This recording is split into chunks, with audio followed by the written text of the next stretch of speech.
बिस्मिल्लाहिर्रहमानिर्रहीम। Dear students, अस्सलाम वालेकुम। मैं हूं उमर फारूक, आपका फिज़िक्स टीचर। आज हम पढ़ने जा रहे हैं फर्स्ट ईयर का चैप्टर नंबर 7 ऑसिलेशंस। ऑसिलेशंस क्या है, आइए देखते हैं। Back and forth motion of an object about a fix point is known as oscillation. किसी भी एक फिक्स पॉइंट के गिर्द आगे और पीछे की जो मूवमेंट है इसे कहते हैं ऑसिलेशन। आगे इसकी मजीद टाइप्स हैं। Oscillatory motion. ऑसिलेटरी मोशन क्या होता है?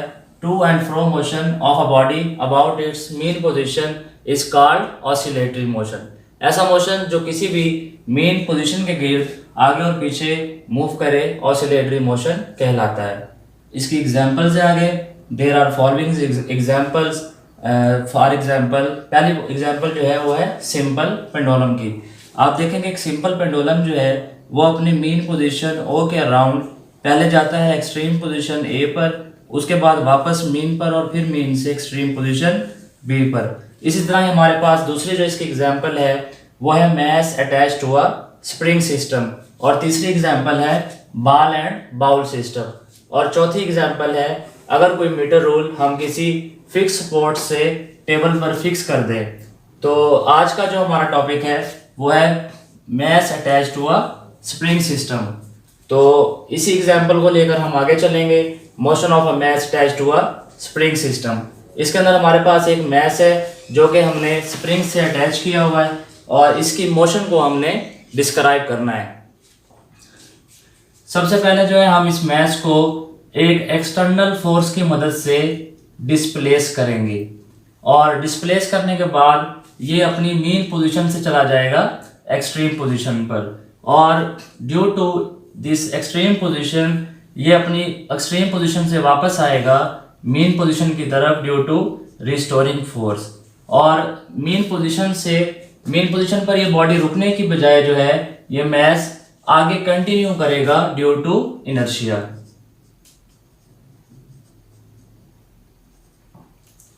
और दोबारा ये यहाँ पर नेगेटिव एक्सट्रीम पोजीशन पर आने के बाद टुवर्ड मेन पोजीशन जाएगा ड्यू टू रिस्टोरिंग फोर्स। अब अकॉर्डिंग टू हुक्स लॉ हमारे पास as we know that force is directly proportional to displacement, और प्रोपोर्शनैलिटी का साइन जब हम खत्म करेंगे तो हमारे पास इक्वालिटी प्लस कांस्टेंट आएगा जिसे हम k कहेंगे। F is equal to k x. k क्या है हमारे पास? k है constant of proportionality is known as spring constant, और यहाँ से हम इजीली जो है स्प्रिंग कांस्टेंट की वैल्यू को सेपरेट आउट कर सकते हैं।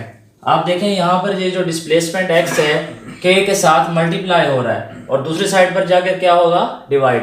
तो हमारे पास k की वैल्यू क्या बन जाएगी? f over x।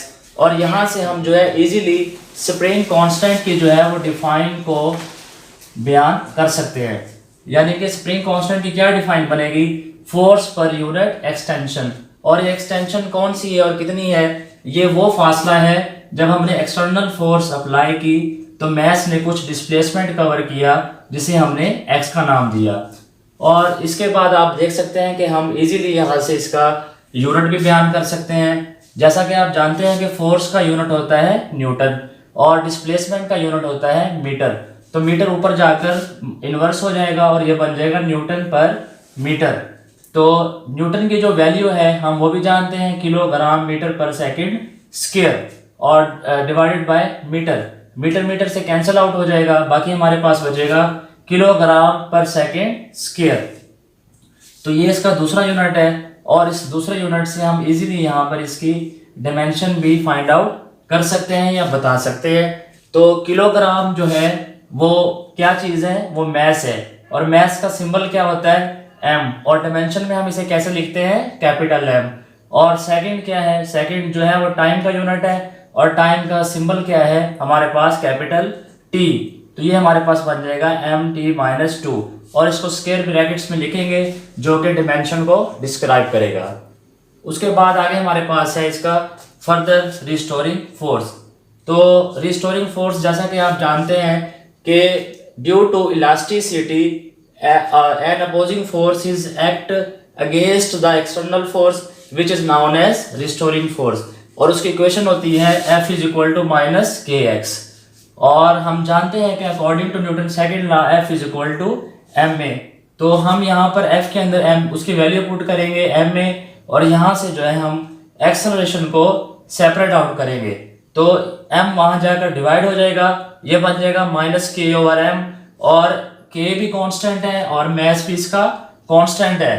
तो कांस्टेंट प्लस इक्वालिटी को जब हमने प्रोपोर्शनैलिटी में कन्वर्ट करना है तो ये बन जाएगा a प्रोपोर्शनल टू -x।